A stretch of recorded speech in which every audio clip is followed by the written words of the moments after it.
before we met Dirky, we didn't have a basement to lab in. We was labbing in the parking lot. You know, we was dancing all out while the people came home from work. We all in their way. Hey, get out the way with all that mess. You know, we out there dancing. All right, we're going down in the infamous basement. 3 generations that have been through here. Wow. Wow. Well, let me tell you, before, I don't know what all this is, but you know, look, we had all this room right here. I don't know. Good God Almighty, but look, we can come over here and come on down. No light right there. Okay. Let's see. That's all good. Let's see something. But look, part of the reason why, in my humble opinion, that we was pretty good is because we had to avoid this pole. Yeah, because you will bust your head against that pole. But this way it all happened. Went down, man. Got radio right over there. Yeah. Either there or back there. Right here. Silkman down here. Yeah. Wow. Who else? Ricardo, Untouchables. We did all our routines down here. Untouchables, all the routines. Obsession 2. Obsession 2. Yeah, Infamous basement. That's it, man. That's it. I know y'all thought it was gonna be bigger than this, but no, all this right here just wasn't here at the time. Yeah, this is where the magic was created. Yeah, look at these sofas. No mirrors, just radio, you know, old boombox style. Just put on some crank, let it play in the parking lot. We doing our thing. See, what you gotta realize is it was new, man. It was like breakdancing in early '80s, you know, whenever that Genesis was. You know, it was, for me, for us, it was like brand spanking new, you know. And what we didn't realize was we hit it on like a transition point. We came in some of the old school stuff and the FDCs and the Fresh-O-Matics and those crews who laid the foundation. The stuff they did had kind of morphed into other things, but it was like we didn't realize, but it was time for change. We didn't even know it. You know, we were trying to learn what everybody else was doing, but it was just time for change, and we had come together on a tip where all of the minds came together to do change, to just make things different.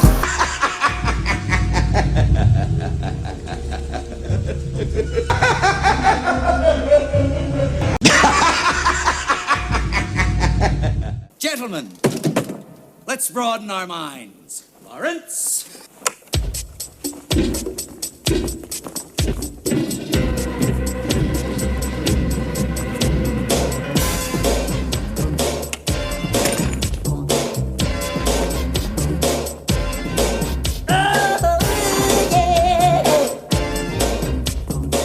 Give me the shade. Let it splash. Oh, hey, the new king in town.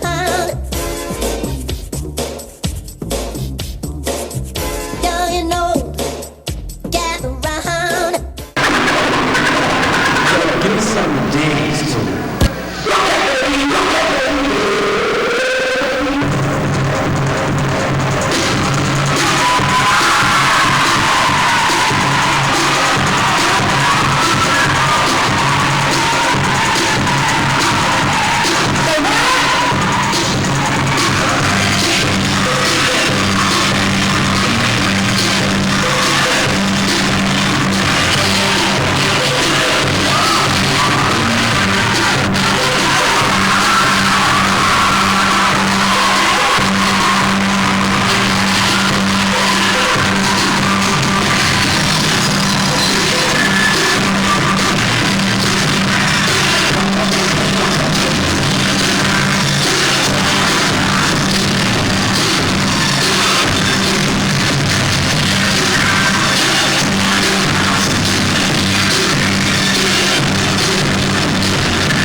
Drock introduced us to Dirk after we formulated our obsession at First Little Family. And man, Dirk was just a larger than life dude, man. You know, he was kind of like a father figure. He was about I was the youngest, so he might have been 3 or 4 years older than me. He was only 2 years older than Drock and G, but he was like everything to us. He was like a father figure, a brother, a teacher, because he was teaching us the moves, from the skate, transform the different ATL signature yeet moves, and he taught us. The amazing thing about it though is, man, as time went on, when Durkey actually became a member of our obsession, you know, he left the Untouchable, him and Ronald. But before Ronald left, when Durkey left, and he was just kind of teaching us, and for the longest it was like, you know, in the yeet culture, people would address us as Durkey and his boys, you know, those obsession dudes. But as time went on, man, we became so good, and we became such a brotherhood, and we just ate, slept, and drunk, danced, and spent so much time in the basement that, you know, shoot, Durkey started asking us to contribute. It wasn't just him showing us stuff, he was learning from us, and it went from the teacher teaching us to he was a part of us, and we were learning all from each other, man. And that was a beautiful, magical thing to just witness. And even to this day, whenever Dirk come around, you know, all three of us feel, from me, Drock, and G anyway, because Ronald was dance with Durkey before. But we all feel like, wow, Durkey's our brother, but we all know he's the big brother, you know what I'm saying, even now, you know what I'm saying. And Durkey just had that, he had and has that type of personality, man. He'll teach anybody.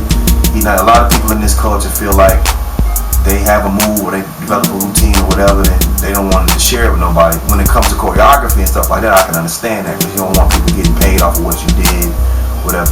But Durkey just had that giving spirit, man. Like, you know, you want to learn it, I'll teach you. If you really want to learn it, you know, the price to pay is excellence. You know, getting in the lab and really labbing.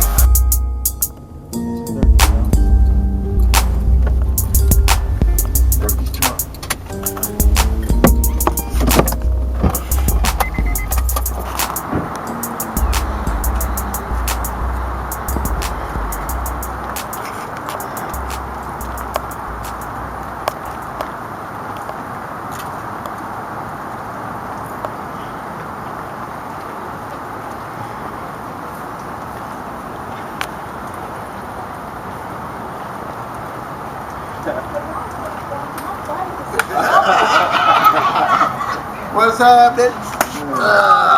Kool-Aid. 435 East West Circle, the lab. You know what time it is. You're too honest, because it's in your house. You know what? Yeah, man. This is Southwest DeKalb. Let's see, all You will see it when you see the footage of the dance, you know, when we did that. Yeah. That's one of our most important times. Turn that around. Come here. Oh, man. I know this is his mom, but this is my second mom. Oh, yeah. For at least 4 years. She let us come in here and laugh and make noise and get on her nerve. We was all her sons. This is her real son, but we was our adopted son. And I threw them out. All the time. Them out all the time. History And they would come History back. right here. Put out regular. Every other day, then they would come back. We're the best dance group ever. Oh, they were the best dance group. Oh, yeah. No doubt about it. In the house.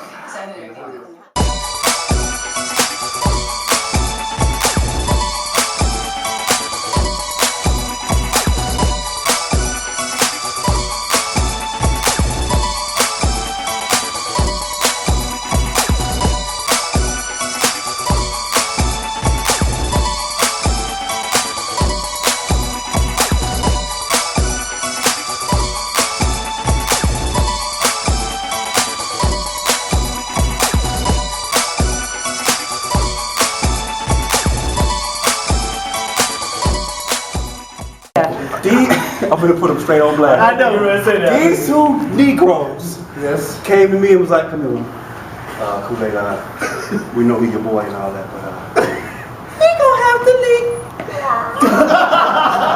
He ain't gonna make it." That's what they said about G. Talking about my nigga right here. So I go to him and I'm like, "G, these niggas talking about kick you out of the group, dog." the group. No, forget him. Let's just go hard. Let's just go hard in the lab. Real talk, my nigga had 3 left feet. Man, he a choreographer extraordinaire. Then y'all niggas he missing something. Hold on, he missing Kool-Aid. He missing all this. What? We did for Sister Own. Brother. He showed up. That's when he told And we all did our solo. Yeah, we know. This nigga got up there and we were like, what the heck? Who was that? G, man, my homeboy Gary Watson, used to call him Sleepy G in high school. Cause he worked all the time at Sizzler's. Sizzler was like a steak restaurant back in the day. I don't see any more Sizzlers. But G used to work all the time, man. He had to go to school when he was in high school, and he ran track, and he was trying to play football during football season. So he was always doing a lot, man. And he probably really shouldn't have been working in high school, but he had to. And he was always falling asleep in class, so that was his nickname in high school, Sleepy G.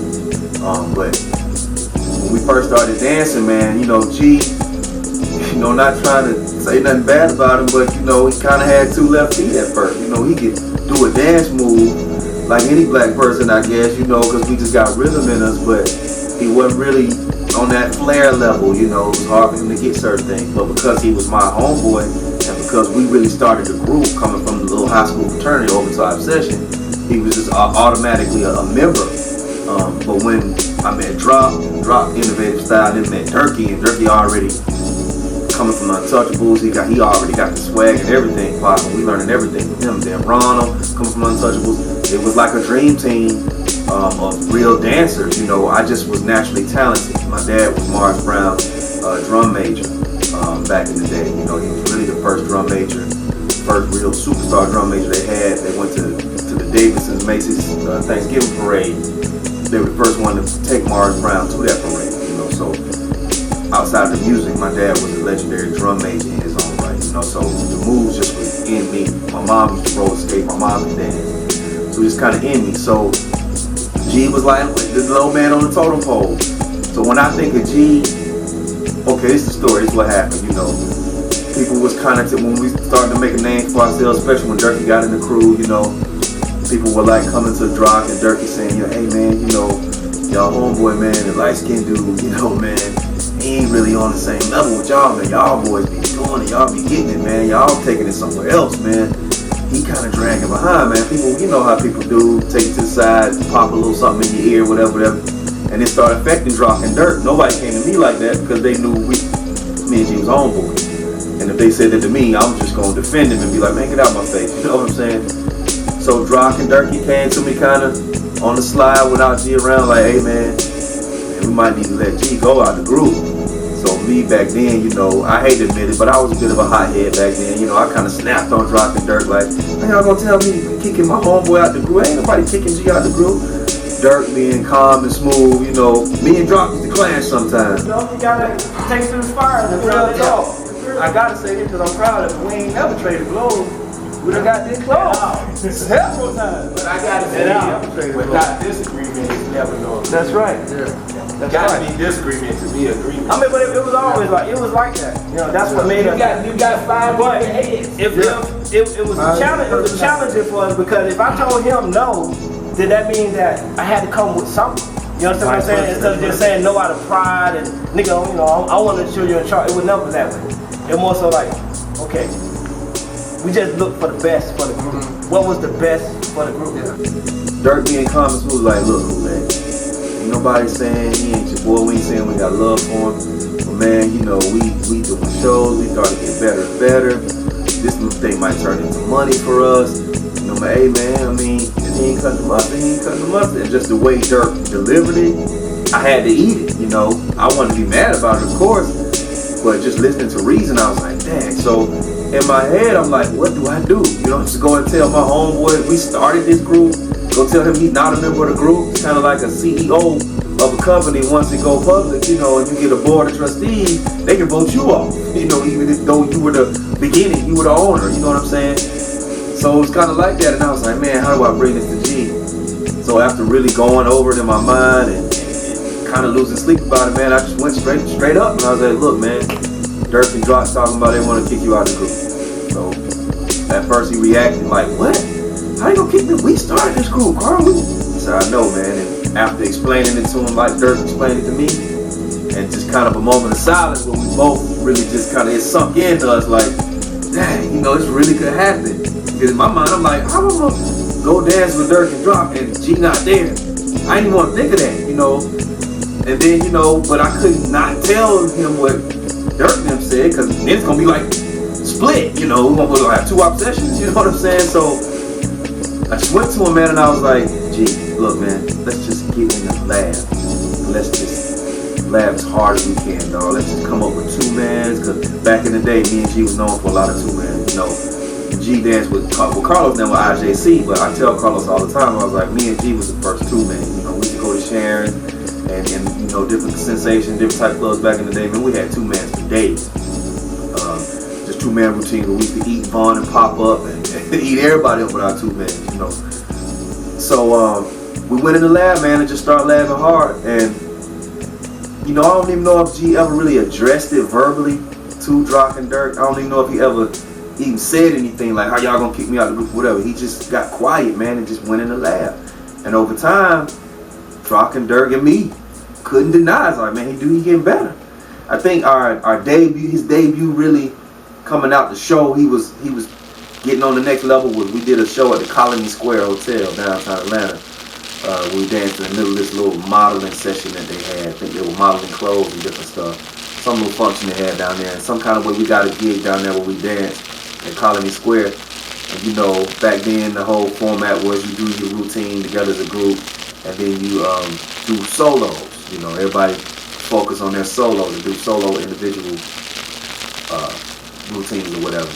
Man, G came out last and did his routine, and he was tight. You know, I wish we could get that footage, man. But he did it. It was tight, man. And we all, after that, we was like, G, you in the house. You know what I'm saying? And from then on, we just kept moving forward. So when I think of Gary, man, I think tenacity, man. Just never giving up.